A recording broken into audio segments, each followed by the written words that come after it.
Vamos dar início hoje, então, mais uma vez, a essa série tão especial de princípios de Deus para as nossas vidas, série Fundamentos. Última parte hoje, vamos ler Hebreus 6, do 1 ao 3. Portanto, deixemos ensinos elementares a respeito de Cristo e avancemos para a maturidade, sem lançar novamente o fundamento do arrependimento de atos que conduzem à morte, da fé em Deus, da instrução a respeito dos batismos, da imposição de mãos, da ressurreição dos mortos e do juízo eterno. Assim faremos, se Deus o permitir. Então, lembrando e recapitulando aqui, o autor de Hebreus está escrevendo uma carta para a Igreja de Cristo.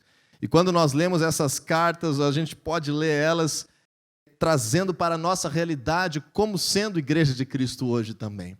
E ele diz assim: eu quero trazer novos patamares de maturidade, de ensinamento, de coisas que nós precisamos caminhar, mas para isso eu não tenho como lançar novamente os fundamentos que são necessários para que vocês venham crescer.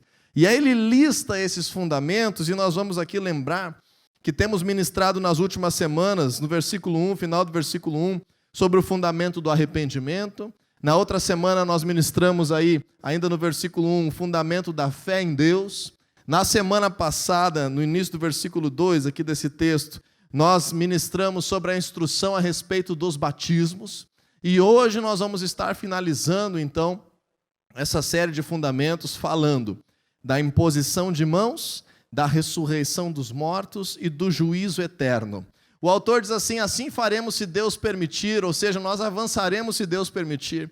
E nós entendemos, por meio dessa palavra de Deus, que Deus precisa permitir o meu crescimento e o teu crescimento. E o Senhor, como um verdadeiro Pai e como um Senhor prudente, Ele só vai permitir crescimento nas nossas vidas se nós tivermos um fundamento sólido, se nós tivermos uma base bem estruturada. Por causa disso, pessoal, hoje nós vamos estar tratando desses últimos aspectos, mas sempre que nós aprendemos a palavra de Deus, preocupe-se não apenas em receber algo momentâneo para a tua vida, não apenas em receber alguma coisa que te dê uma resposta para um problema específico da tua semana, mas sempre receba a palavra de Deus como algo que vai causar um impacto no teu coração, na tua vida, na tua existência, na tua forma de ver as coisas, de viver, de construir os teus projetos. Assim seja a palavra de Deus sobre nós, que venha achar um terreno fértil e frutifique e cause transformação nas nossas vidas sempre. E quando nós falamos aqui, então, desses últimos 3 fundamentos que nós vamos estar abordando hoje, nós vamos estar falando de coisas que muitas vezes as pessoas vêm nos ambientes cristãos, observam ou escutam ou ouvem falar desses assuntos e acabam, às vezes, não entendendo muito bem os porquês, ou muitas vezes acham que nós fazemos as coisas na igreja como fazemos porque assim foi inventado, porque assim alguém gosta de que seja assim. Então existe um motivo para nós orarmos, existe motivo para nós cantarmos, existe motivo para nos reunirmos, existe motivos para estarmos em célula, buscando a Deus em cada casa, em grupos menores. Tudo isso tem parâmetros da palavra de Deus que nos fazem ser uma igreja verdadeira, buscando viver aquilo que o Senhor tem para nós. E hoje nós vamos falar de assuntos que pouco têm sido ministrados no ambiente cristão. Primeiro deles, então, pessoal, imposição de mãos. Por que existe no ambiente cristão essa cultura de imposição de mãos? E quando eu falo imposição de mãos, eu gostaria que você trouxesse à tua memória aquele cenário em que alguém está orando por outra pessoa, e nesse momento que se está orando por outra pessoa, está impondo as mãos sobre essa pessoa. Normalmente essa imposição de mãos acontece ou nos ombros, ou na cabeça, ou essa imposição de mãos acontece no local onde existe uma enfermidade, uma dor, em que se está orando e trazendo à existência o poder de Deus. Então, por que existe esse fundamento de imposição de mãos como parte da vida da igreja? Talvez você não entendia isso até hoje e provavelmente você vai passar a usar mais este fundamento na tua vida a partir dessa ministração. Vamos abrir a nossa Bíblia em Marcos capítulo 16, versículo 18. Enquanto você vai abrindo, eu vou te lembrando que semana passada nós já falamos desse texto quando falamos de batismo. Marcos 16, 15 e 16 fala sobre pregarmos o evangelho e a aliança com Deus ser realizada pelas pessoas por meio do batismo nas águas. Mas nos versículos 17 e 18, nós falamos sobre o batismo com o Espírito Santo, que eram sinais da presença de Deus, sinais da manifestação sobrenatural de Deus, que acompanhariam a pregação do Evangelho. Então a igreja de Cristo precisa viver sinais de poder. E lá nós falamos sobre expulsar demônios, falamos sobre falar em novas línguas, falamos alguns sinais de manifestação do poder de Deus. E no versículo 18 especificamente, no finalzinho do versículo 18, tem uma expressão que também manifesta o poder de Deus, que diz assim: imporão as mãos sobre os doentes e estes ficarão curados. Então aqui Jesus, ele ensina os seus discípulos de que, imagine pessoal, essas são as últimas palavras que o Evangelho de Marcos traz. Jesus já havia morrido, já havia ressuscitado, ele aparece aos seus discípulos por 40 dias, e as últimas instruções que Marcos relata, esse é o finalzinho do Evangelho de Marcos, é que Jesus está dizendo mais ou menos assim: olha, eu não vou estar com vocês mais presencialmente, é o Espírito Santo que vai estar com vocês. Eu já cumpri o meu propósito, a minha missão, a obra na cruz está completa, agora vocês precisam dar continuidade a tudo aquilo que eu ensinei a vocês. Então vão pelo mundo todo, preguem esse evangelho, tragam essa verdade, eu estarei com vocês até a consumação dos séculos, façam discípulos de todas as nações, como Mateus explica esse finalzinho do evangelho também. E aqui Marcos relata o seguinte: Jesus promete, os sinais do poder de Deus, os sinais da presença de Deus vão estar com vocês, vão acompanhar vocês. E aqui, curiosamente, nós vemos Jesus declarar que um dos sinais da normalidade da vida da igreja é que a oração com imposição de mãos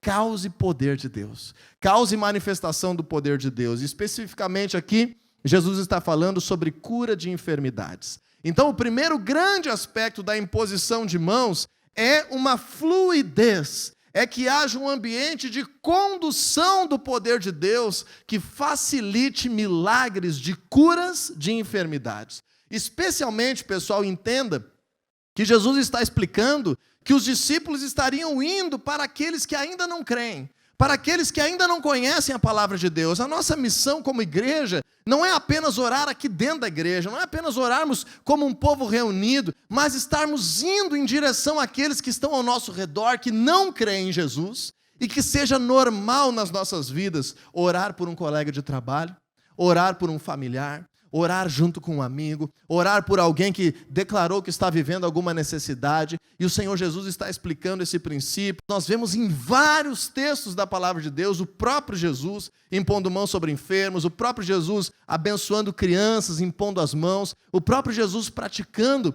esse princípio. É um princípio de transferência de unção, é um princípio de transferência do poder de Deus, é um princípio em que, quando eu encosto o toque, o meu corpo conduz presença de Deus. Lembra que os aventais de Paulo curavam os enfermos, porque ele havia tocado naqueles aventais e agora carregava a presença de Deus, uma unção tão grande de milagres que havia em Paulo. E aí aqueles pedaços de tecido também curavam enfermos, porque existe esse princípio de conduzir o poder de Deus. Quando nós estamos, por exemplo, num ambiente como este, na igreja, em que todos estamos num só coração, numa mesma linguagem, adorando a Deus, normalmente neste ambiente já há uma graça de Deus, e tantas vezes acontece aqui no nosso meio, como semana passada mesmo, que nós tivemos vários momentos de cura física, e ninguém impôs as mãos sobre ninguém, mas havia um ambiente de fé no nosso meio, um ambiente em que pessoas creem em Jesus, e por isso estão ativando o poder de Jesus nas suas vidas.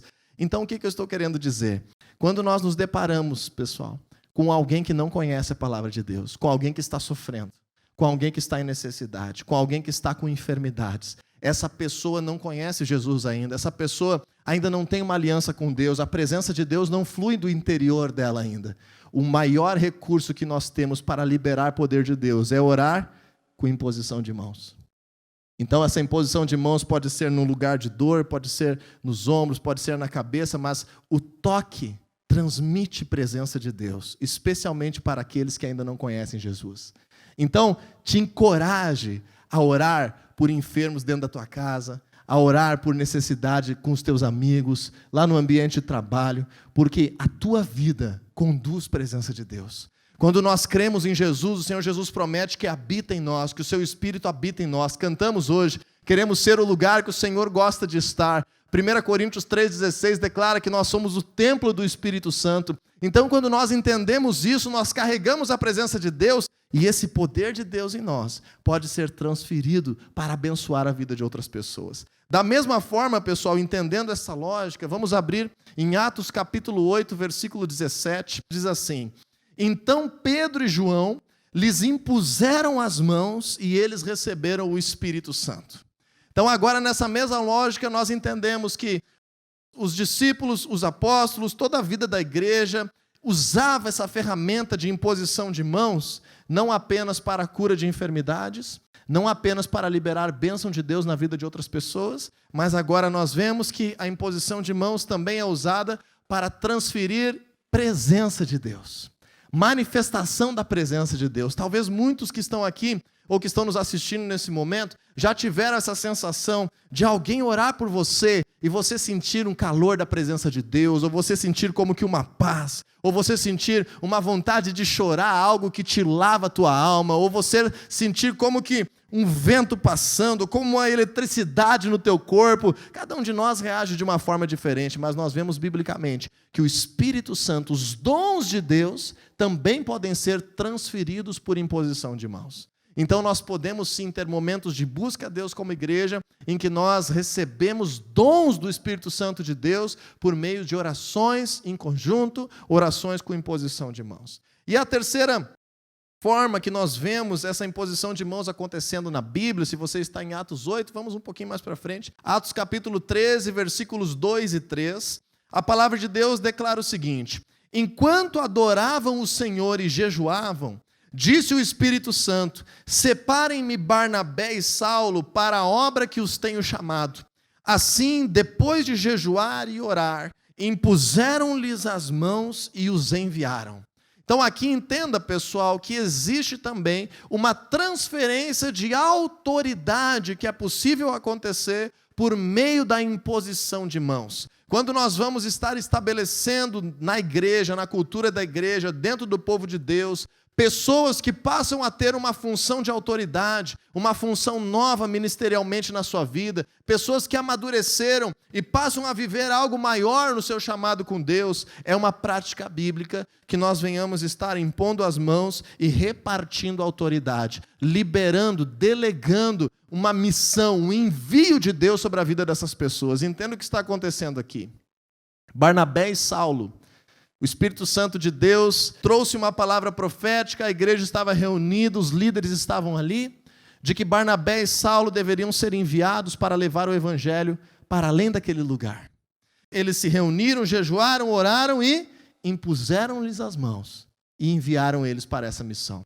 Da mesma forma, pessoal, por exemplo, hoje nós somos uma igreja em células. Como uma igreja em células, nós como pastores somos responsáveis por delegar autoridade aos líderes de célula para que eles cuidem de vocês todas as semanas, nas reuniões, nas casas.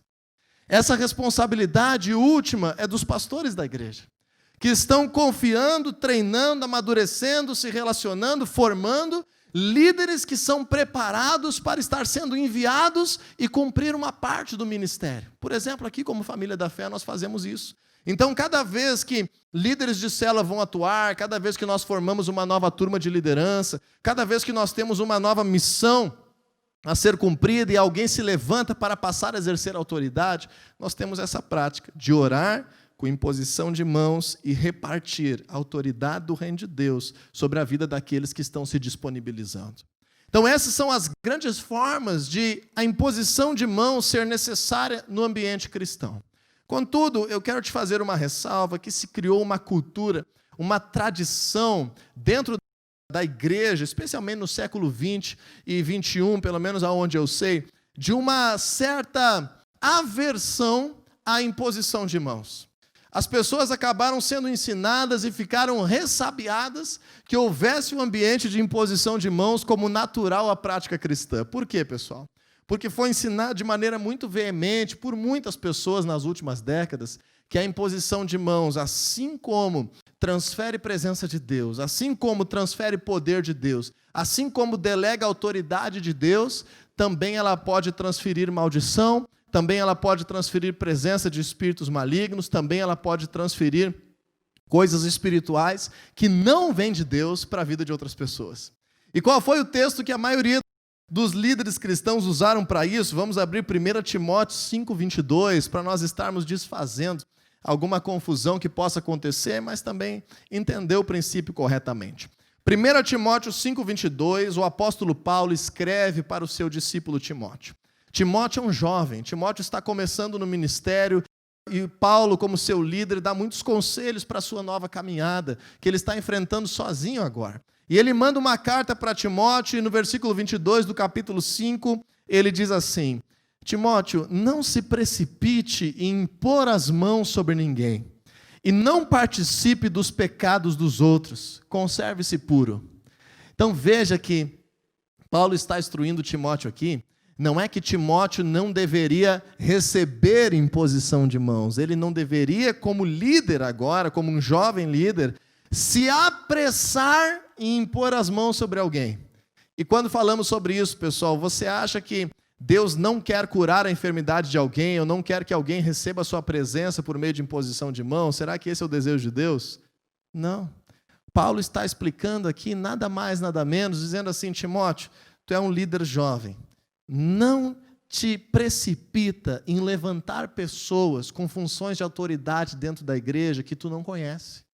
Não te apressa em dar autoridade para pessoas dentro do povo de Deus que daqui a pouco estão vivendo uma vida de pecado, uma vida ainda de corrupção, uma vida mergulhada em vícios, em problemas espirituais. Você é responsável por isso. Então, não te apresse, não te precipite em pôr as mãos, porque assim você estará participando desse tipo de pecado, você estará sendo conivente. Essa é a instrução de Paulo para Timóteo. E isso acabou sendo traduzido ao longo dos anos como as pessoas ficarem ressabiadas. Não, se alguém pôr as mãos sobre mim, eu vou estar participando do pecado dessa pessoa.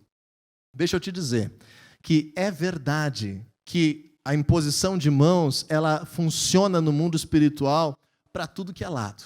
Se não fosse verdade, nós não veríamos na bruxaria, nós não veríamos em práticas de busca a entidades espirituais diversas, a espiritismos diversos, a práticas que buscam incorporar espíritos que não sejam condizentes com aquilo que vem da palavra de Deus, a práticas de satanismo. Tudo isso nós vemos imposição de mãos acontecendo.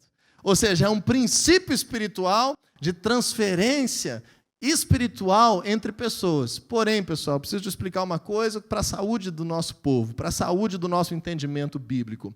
Nós só recebemos, por imposição de mãos, aquilo que nós nos sujeitamos.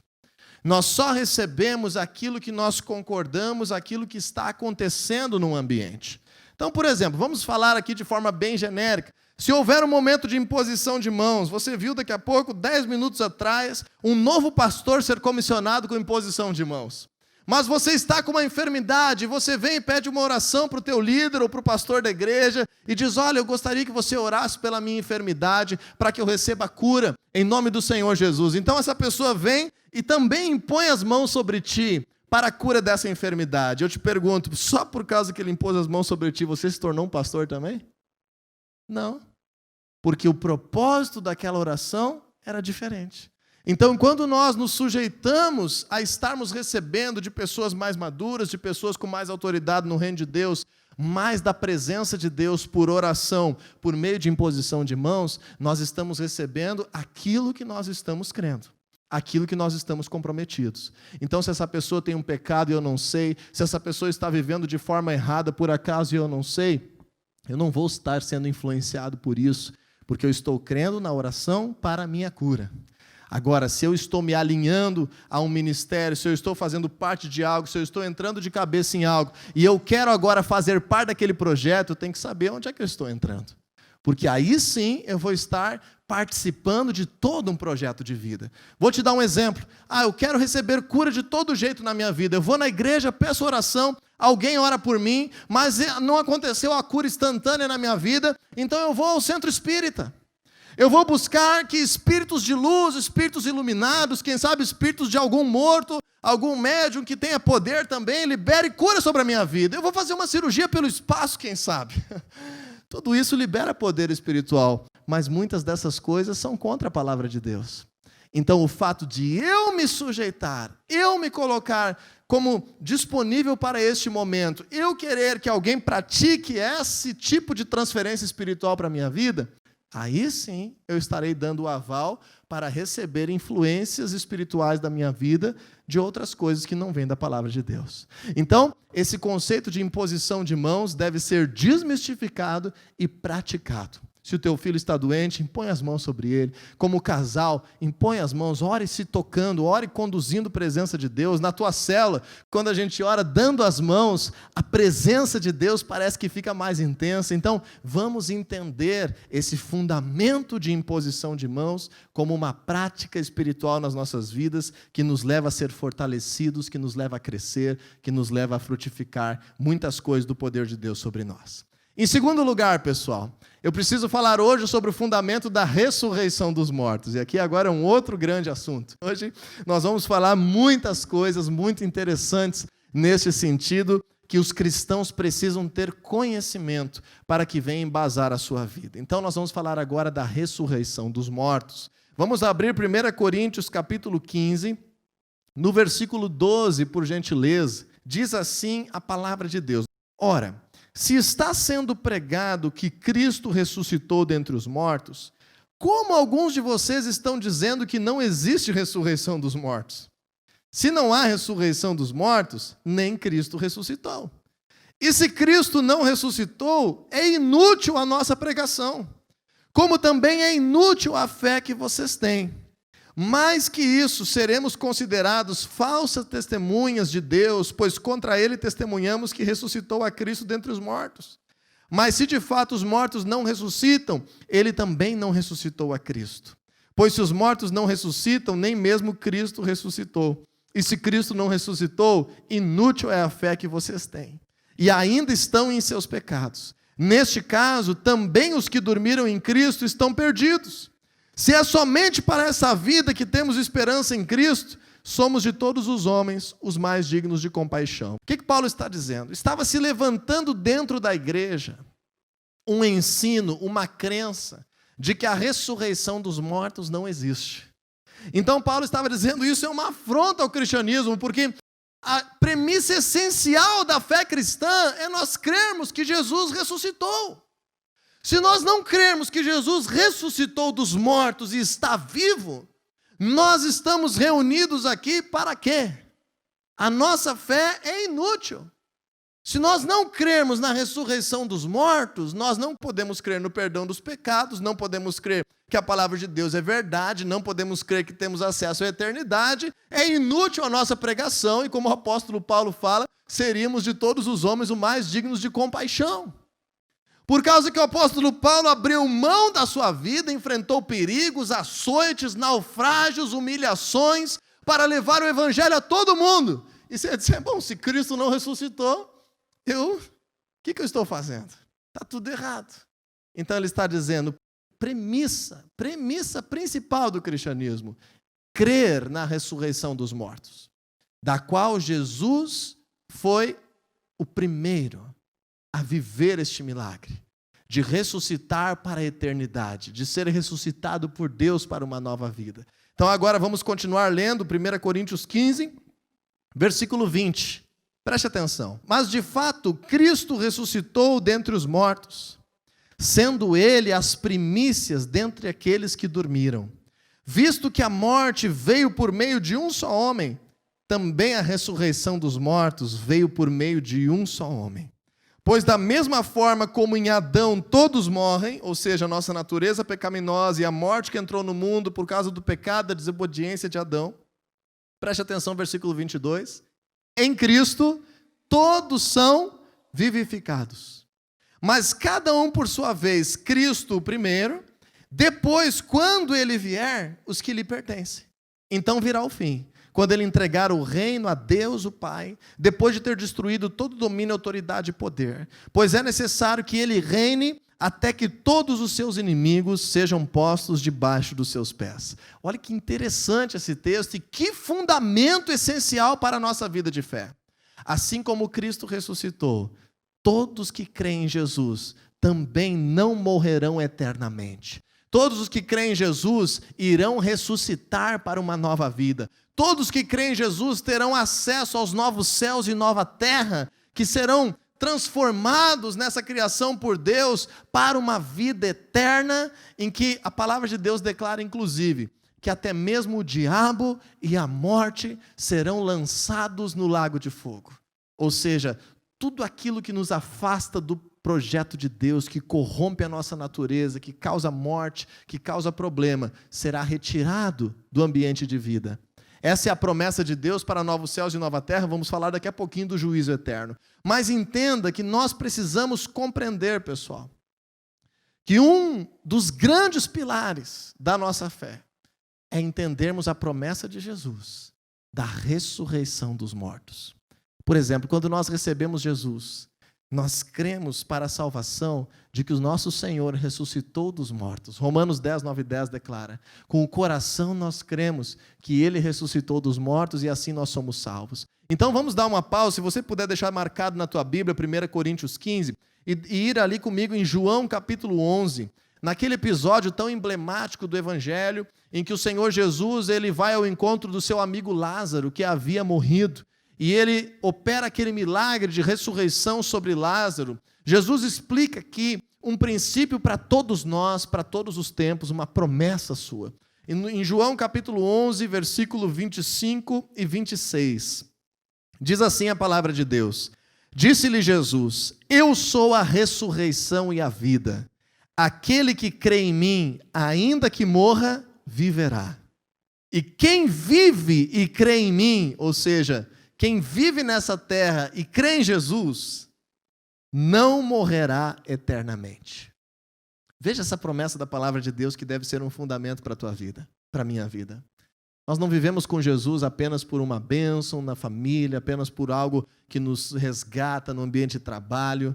Olha essa promessa, versículo 25. Eu sou a ressurreição e a vida. Aquele que crê em mim, ainda que morra, viverá. E quem vive e crê em mim, não morrerá eternamente. Perceba comigo, pessoal, que o nosso destino humano é enfrentarmos a morte. A morte e uma morte que é eterna. Uma morte que seria para sempre. Por causa do pecado, a nossa existência ficou limitada a essa vida. E nós vemos lá no livro de Gênesis que cada vez mais foi reduzindo a expectativa de vida humana até chegar em torno de 120 anos. E Deus estabeleceu isso em função do pecado. Nós temos agora uma vida que era para ser eterna, limitada. E o destino humano é enfrentar a morte e que essa morte seja eterna. O Senhor Jesus diz: quem vive e crê em mim, ainda que morra, viverá. Não morrerá eternamente, viverá.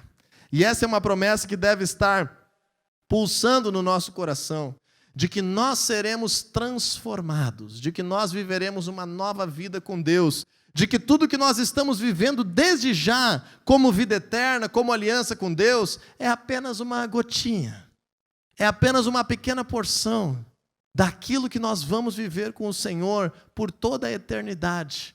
Vamos ver agora de novo 1 Coríntios 15, porém a partir do versículo 50. Diz assim a palavra de Deus: irmãos, eu lhes declaro que a carne e sangue não podem herdar o reino de Deus, nem o que é perecível pode herdar o imperecível.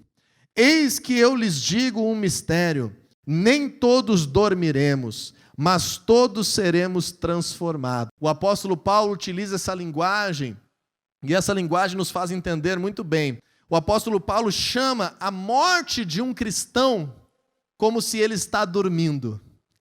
Por quê, pessoal? Por essa expectativa de que a morte não é o destino final, de que aqueles que morrem em Cristo ressuscitarão. Vamos ver, versículo 52.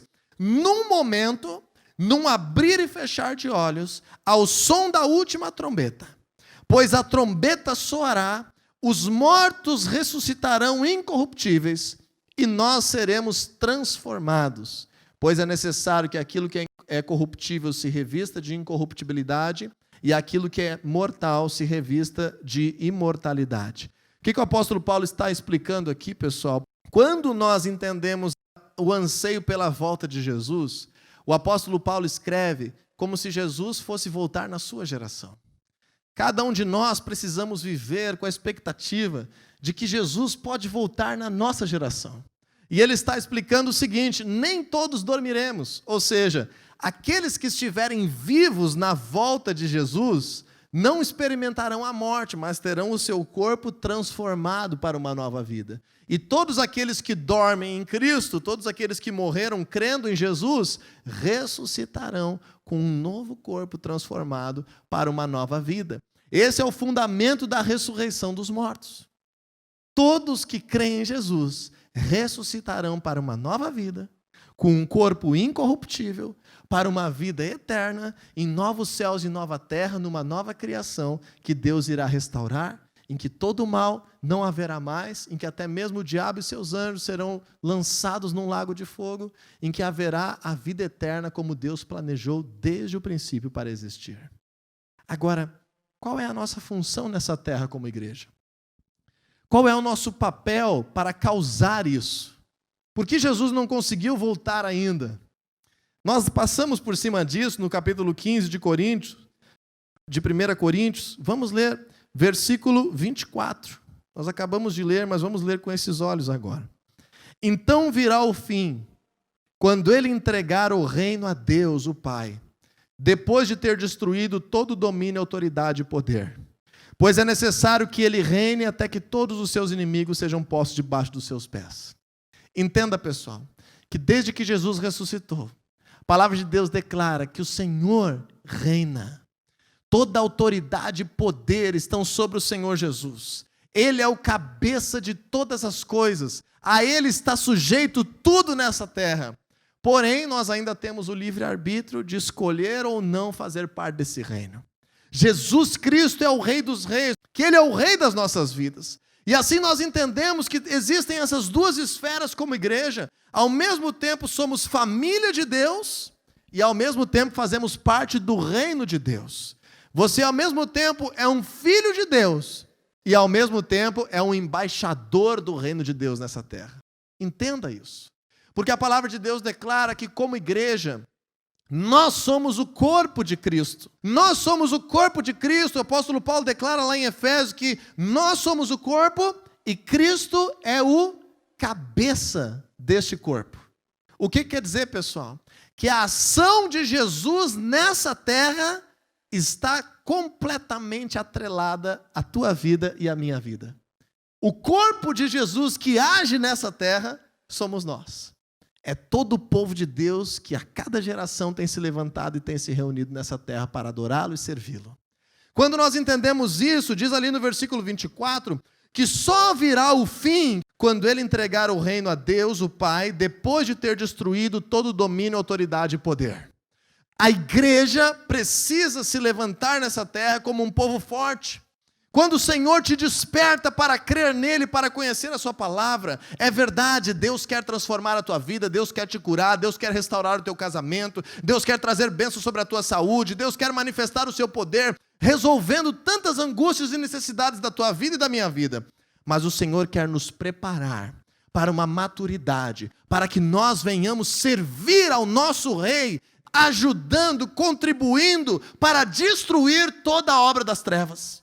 Para destruir tudo aquilo que se levante contra Deus.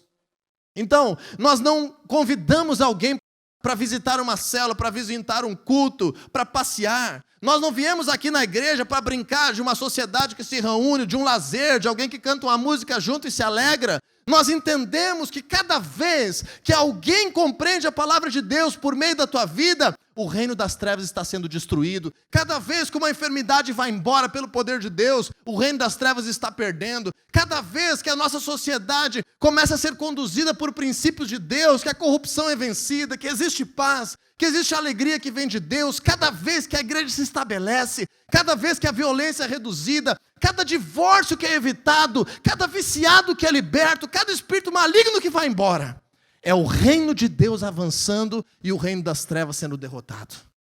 E isso acontece por meio de ti, por meio de mim, não só aqui dentro da igreja, em todos os lugares que o Senhor nos chama. Deus te chama para ser parte desse reino e fazer acontecer o seu poder nessa terra. Então nós cremos nisso, porque cremos na ressurreição dos mortos. Se nós não crêssemos na ressurreição dos mortos, inútil seria servirmos a Deus dessa forma. Inútil seria trabalharmos como voluntários para um reino de Deus que não iria acontecer. Mas quando nós cremos na ressurreição dos mortos, quando nós cremos na palavra de Deus, quando nós cremos no último dia, quando nós cremos que as trevas precisam retroceder, nós entendemos que uma das coisas que mais vale a pena nessa vida é construir projetos do reino de Deus nessa terra. Nós entendemos que às vezes pessoas passam 50 anos tentando adquirir riquezas, pensando que vão desfrutar nos últimos 10 ou 20 anos da sua vida, ou deixar para os filhos. Um vendaval pode botar tudo abaixo. Um desastre natural, uma doença, uma hospitalização, pode colocar 40 anos de economia por água abaixo. E agora, o que fizemos da vida? O que fizemos dos dias que recebemos do Senhor? O que fizemos da nossa existência? O que plantamos para a eternidade?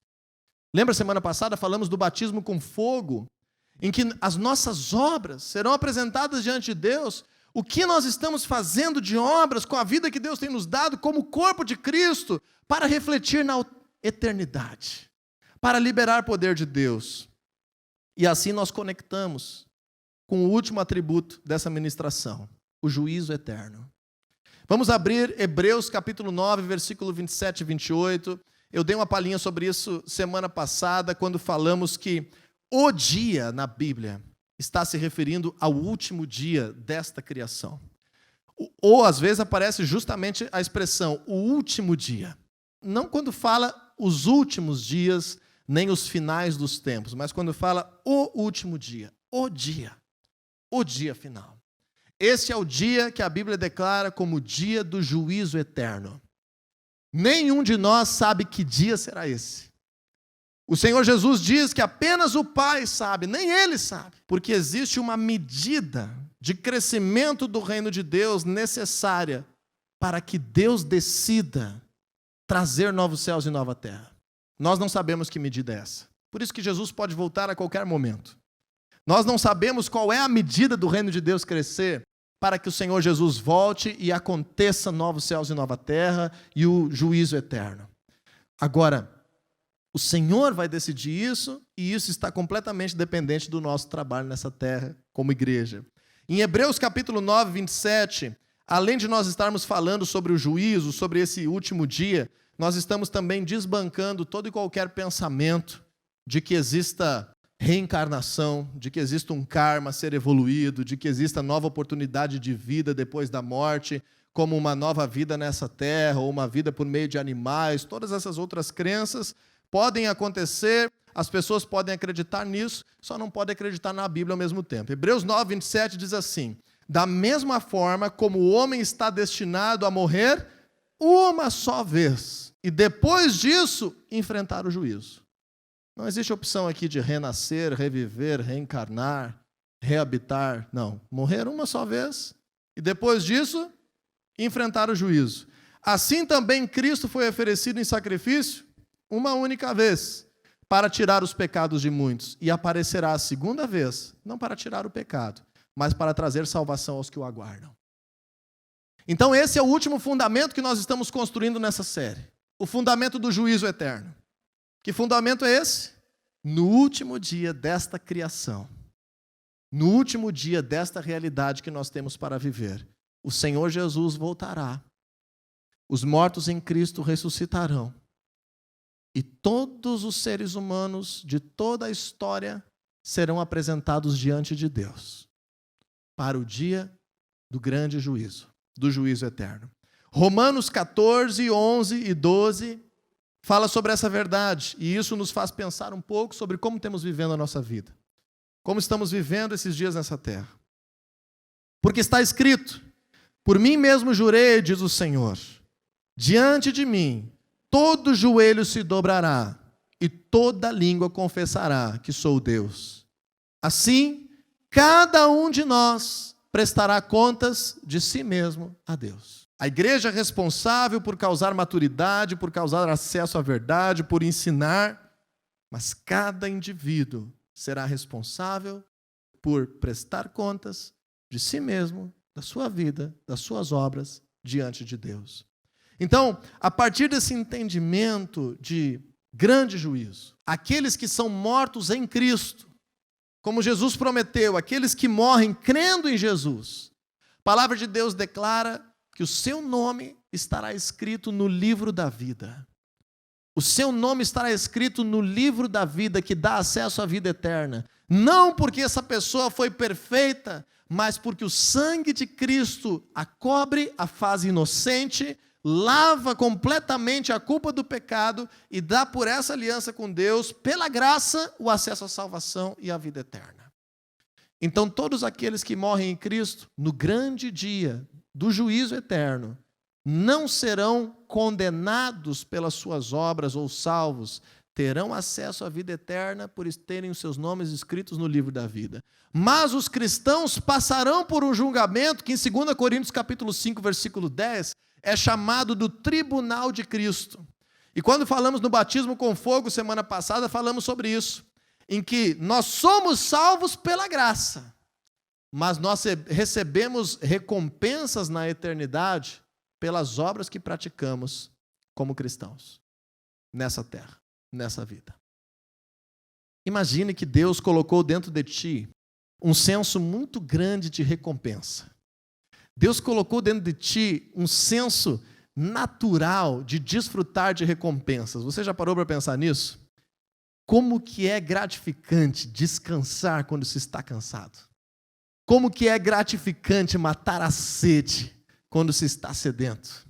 Como que é gratificante você ter diante de ti um prato saboroso quando você está faminto? Como é gratificante você receber uma colheita por um período de trabalho, ou por um trabalho específico prestado a alguém, receber uma remuneração, uma colheita, um fruto do teu trabalho. Você já parou para pensar nisso? Como que nós nos movemos por recompensas, e é natural à nossa existência essa alegria, esse senso de plantar e colher, e não apenas viver a vida sobrevivendo. Quando nós nos entregamos apenas para sobreviver, nós estamos tendenciosos à depressão, à tristeza, à angústia, à insônia, ao medo. Deus nos fez seres altamente recompensáveis em potencial. Agora, pensa comigo, pessoal. Se as recompensas são tão importantes para nós vivermos nessa terra, quão importante é uma recompensa para que nós venhamos viver a vida eterna, para que nós venhamos viver nos novos céus e nova terra. Quão importante deverá ser o fato de nós começarmos a nossa nova vida zerados ou cheios de recompensas de Deus. Não sabemos como serão essas recompensas, mas a Bíblia promete que cada um vai receber de acordo com as obras praticadas no meio do corpo. Então nós precisamos ter também como prioridade nessa terra, não apenas o descanso, não apenas o lazer, não apenas a vida em família, não apenas a aquisição de bens, não apenas desfrutar daquilo que Deus tem para nós, não apenas vencer coisas que nos atrapalham, mas deve ser uma prioridade do cristianismo, trabalhar e trabalhar em servir o nosso Rei, em servir o nosso Senhor, pelas recompensas eternas que serão liberadas para nós. Então os mortos em Cristo têm seus nomes escritos no livro da vida e recebem recompensas de acordo com as obras praticadas por meio do corpo. E aqueles que morrem sem Cristo? Qual é o destino? Em primeiro lugar, pessoal, eu creio pessoalmente, quando nós morremos em Cristo, espiritualmente, nós já vamos para a presença de Deus.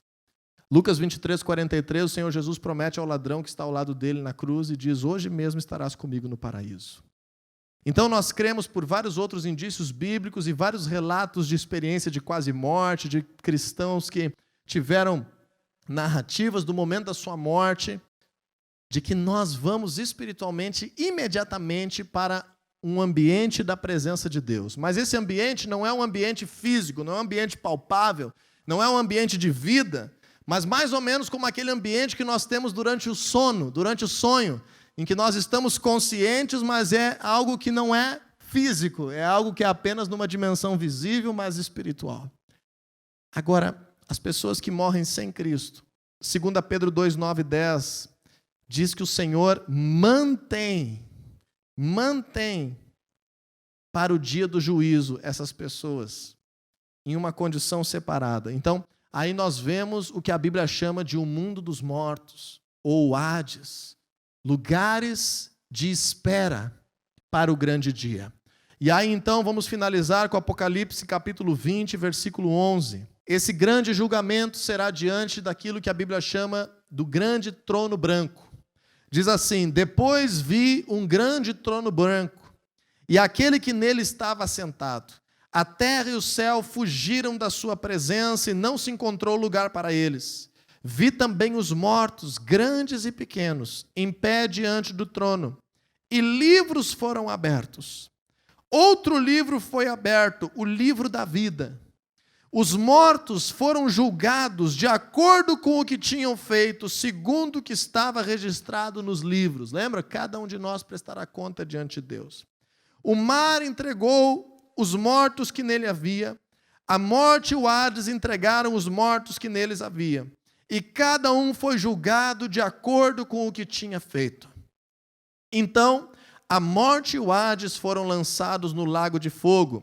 Em outro texto de Apocalipse, vemos também que Satanás, os seus anjos e tudo aquilo que causa mal também foi lançado nesse lago de fogo. O lago de fogo é a segunda morte, ou a morte eterna. Aqueles cujos nomes não foram encontrados no livro da vida foram lançados no lago de fogo. Então, o que nós vemos aqui, pessoal? Uma realidade humana natural, de que uma vez que eu não entendo a aliança com Deus por meio de Jesus, eu estou destinado a morrer eternamente. Todos compareceremos diante de Deus. Porém, aqueles que não creem em Jesus serão julgados pelas suas obras para a sua condenação. Não sabemos, não temos como afirmar se todas as pessoas que morrem sem Cristo serão condenadas. Porque muitas pessoas morreram sem conhecer Jesus, sem conhecer a palavra de Deus, ou às vezes conhecendo uma pregação equivocada da palavra de Deus.